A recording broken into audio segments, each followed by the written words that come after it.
हाम्रो चाहिँ यहाँ लामा बाजेहरू सबै उपस्थित हुनुभएको छ है। आज चाहिँ विशेष गरी लोसारको है सबैजना यहाँनिर यहाँ मामा हुनुहुन्छ भने सबैजना हाम्रो विशेष गरी लोसार चाहिँ रमझम भइरहेछ।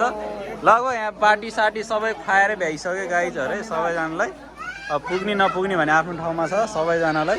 त्यही भन्दै अब आजको लोसार चाहिँ यस्तै हो तामाङ है हाम्रो। अब जसो जसो रमाइलो गरेको छ त्यही हो। ल हाम्रो मामा हुनुहुन्छ यहाँ।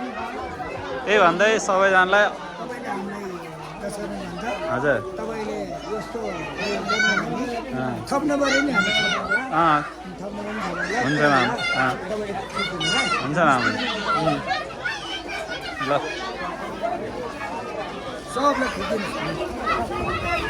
आज चाहिँ हाम्रो यो सबै लास्ट भइसकेको छ। हाम्रो यहाँ झाङ्ग्री बाजेहरू यता हुनुहुन्छ भनेदेखि लिएर यता सबैजना होइन जसो तसो मिठो मसिनो सबैले पार्टी सार्टी खानु भइसक्यो है गाइजहरू। यस्तै हो। त्यही भन्दै अब यो भोजसोज खुवाउने कार्यक्रम चाहिँ खासै ठिक छैन रहेछ है। अब किनकि अब कोहीलाई पुग्ने कोहीलाई नपुग्ने किनकि यत्रो मान्छेहरूमा सकिँदैन है। हाम्रो गाउँबाट अलिअलि पैसा उठाएर आयोजन गरेको थियो तर त्यो आयोजनले कसैलाई पनि पुगेन गाइस। यो चाहिँ हाम्रो सोनाम लोसारको है छेपाङ तामाङ सामुदायिक सोनाम लोसारको है गाइजहरू हेर्न सक्नुहुन्छ तपाईँहरू।